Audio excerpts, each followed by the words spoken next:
Face filler relay one time delay কখন আমরা use করবো। তো এক ভাইয়ের রিকোয়েস্টে যে এই ভিডিওটা করা, তো ভাইয়ে বলছে যে ভাই ডায়াগ্রাম সহকারে আমারে দিবেন যাতে করে আমি ডায়াগ্রামটা দেখে যে কানেকশন দিতে পারি।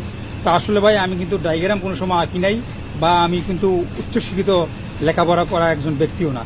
তো যতটুকু পারে আমি এখানে ডায়াগ্রামটা আঁকছি। প্রথমে আমরা জানবো যে আমরা এই প্যানেল ওয়ারিংটা করতে গেলে আমাদের কি কি ম্যাটেরিয়ালের প্রয়োজন।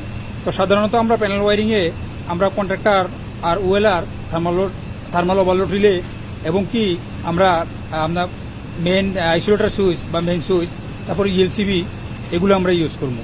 আর সিলেক্টর সুইচ ইউজ করবো অটো এবং কি ম্যানুয়াল 3 স্টেপ সিলেক্টর, সেন্টারে অফ, ডাইন এবং কি বাম সাইডে ম্যানুয়াল এবং কি অটো। তো এই ম্যাটেরিয়ালগুলো এরপরে আমরা যে প্যানেলটা করবো, প্যানেলটার ভিতরে প্যানেলটা সেভের জন্য যে আমার যে কিছু ডিভাইস থাকবো, প্যানেলটা দিয়ে কিছু ডিভাইস রান হইব, ওই ডিভাইসগুলো সেভে থাকার জন্য, আমার প্যানেলটা সুরক্ষিত থাকার জন্য আমরা কোন কোন জিনিস ইউজ করবো, ওই কাজটা বুঝে কিন্তু আপনি কিছু সামথিং ম্যাটেরিয়াল কিন্তু নিতে হইব। Single phase, 3 phase, face filler relay, one time delay, আরও অনেক কিছু থাকে। তো এখানে আমার কাছে যা অ্যাভেলেবেল আছে, যেমন ধরেন আমি যে আজকে যে এই যে ডায়াগ্রামটা করছি, এই ডায়াগ্রামটা নিয়েও আমি আজকে বিস্তারিত বলবো। প্রথমতে আমরা জানতেইব, ডায়াগ্রামটা জানতেইব যে আমার একটা ডায়াগ্রাম মনে করেন এরকম দিছে, যেরকম পারছি আমি এরকম আঁকছি। আমি এর চেয়ে বেশি মনে করেন যে আঁকতে পারি না, ভালো যতটুকু পারি আমি এতটুকু আঁকছি। তো এটা নিয়ে আমি আলোচনা করবো। আর যদি বলতেই হয়ে থাকে সিনিয়র ভাইরা অবশ্যই ধরা দিবেন, আর জুনিয়র ভাইরা দেখবেন, কাজ শিখবেন।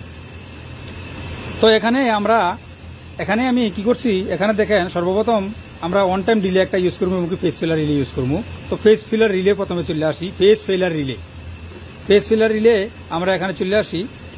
ফেস ফিলার রিলেটা আমরা কেন ইউজ করবো, যদি ফেস কোনো ফল্ট হয় বা আর ওয়াই বি তিনটা ফেজ থেকে একটা ফেজ না আসে, কাইটা যায়, ফিউজ চলে যায়, সাবস্টেশনে বা এমডিবিতে এইচআরসি ফিউজ বা যে কোনো সমস্যা হয়, তাইলে এটা আমার আগে যে লাইনটা দিব না, আমি ডায়াগ্রামে আসবো। তারপরে যদি আমার হাই এবং কি লো ওভার ভোল্টেজ আসে, তাও কিন্তু এটা আপনি আগে থেকে আউটগোয়িং লাইন দিব না। তারপরে সে আপনি একটা ফেজ যদি আর ওয়াই বি, আর এর জায়গায় যদি ওয়াই আসে, ওয়াই এর জায়গায় যদি বি আসে, তাইও কিন্তু এটা আগেতে লাইন দিব না।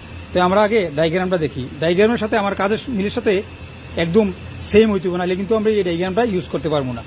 তো আমরা দেখবো যে ডায়াগ্রামটা সঠিক আছে কিনা। ডায়াগ্রাম যদি সঠিক না হয় তাহলে কিন্তু কাজ আমার সঠিক হবে না। তো আমি একটু